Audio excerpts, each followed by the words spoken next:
یہ بڑی اہم بات ہے.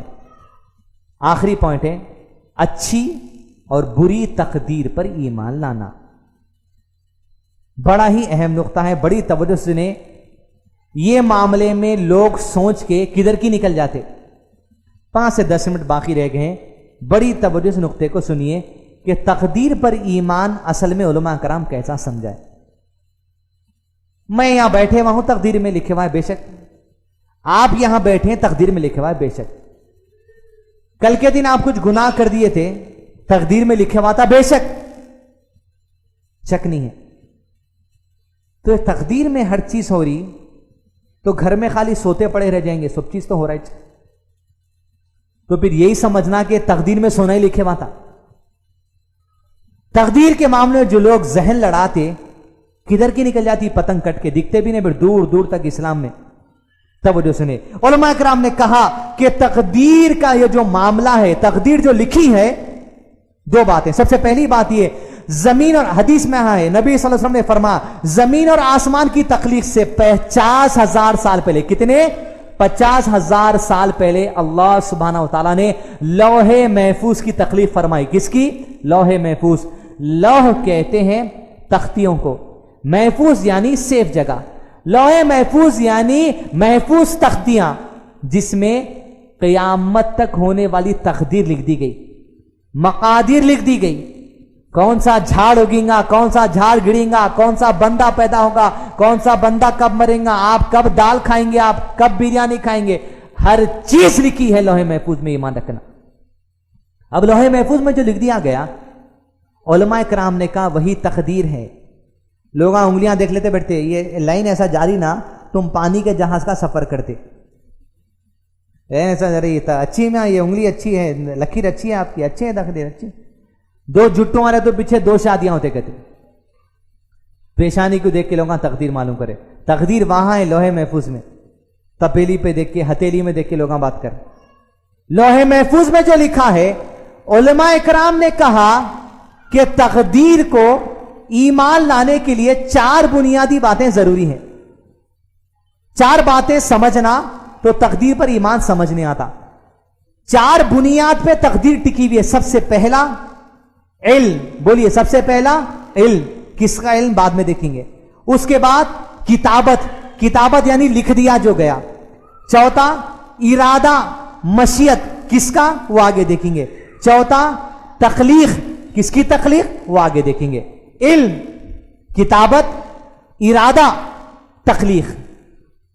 علم کیا ہے, کس کا علم؟ علماء کرام نے کہا اس بات پر پختہ ایمان رکھنا کہ جو کچھ موجود ہے آپ کے سامنے اور جو کچھ موجود نہیں ہے. آج کیا ہے؟ اتوار ہے, پیر ہے, آپ کے سامنے موجود نہیں ہے. جو موجود ہے, جو موجود نہیں ہے, جس بات کا امکان ہے, اب اس بات کا امکان ہے کہ اپن اٹھ کے گھر کو جائیں گے. جس بات کا امکان نہیں ہے, جس بات کا امکان نہیں ہے, کس بات کا امکان نہیں ہے, 15 منٹ سے پہلے تو شاید آپ یہاں سے نہیں جائیں گے, امکان ہے, بیٹھ جائیے. اس بات کا امکان ہے, جس بات کا امکان نہیں ہے.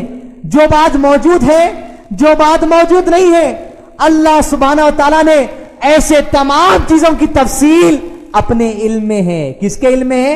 اللہ کے علم میں ہے. آپ کو علم نہیں ہے منگل کیسا آنے والا ہے, اللہ کو علم ہے. آپ کو علم نہیں ہے یہاں سے کب اٹھ کے جانے والے ہیں, اللہ کو علم ہے. آپ کو جو امکان ہے, آپ کو جو امکان نہیں ہے, آپ کے سامنے جو موجود ہے, آپ کے سامنے جو موجود نہیں ہے, یہ ساری چیزیں کس کے علم میں ہے؟ اللہ کے علم میں ہے. اور وہ علم اللہ سبحانہ وتعالی تفصیلی طور پہ لکھ دیے. اس کے علم میں ہر چیز ہے. یہی تقدیر ہے. دوسرا کتابت, اس بات پر ایمان رکھنا پختہ کہ اللہ تعالیٰ نے اپنے علم سے قیامت تک ہونے والے ہر کام اور وجود میں آنے والی ہر چیز کے بارے میں لکھوا دیا ہے. علم اللہ تعالیٰ کا, کتابت جو ہونے والا ہے, جو نہیں ہوا ابھی آپ کے سامنے, اور جو قیامت تک ہونے والا ہے, سب کچھ اللہ تعالیٰ لکھا دیے. کتنے سال پہلے لکھا دیے؟ زمین اور آسمان کے پہلے ہونے سے پہلے 50,000 پہلے. کہاں لکھا دیے؟ لوح محفوظ میں. علم, سب چیز اللہ کے علم میں لکھ دیا گیا, سب کچھ لوح محفوظ میں لکھ دیا گیا. یہی تقدیر ہے. تیسری بات ارادہ اور مشیت. مشیت کہتے ہیں, مشیت کی باتیں مشیت جانے, یعنی اللہ کی مشیت, اللہ کا ارادہ.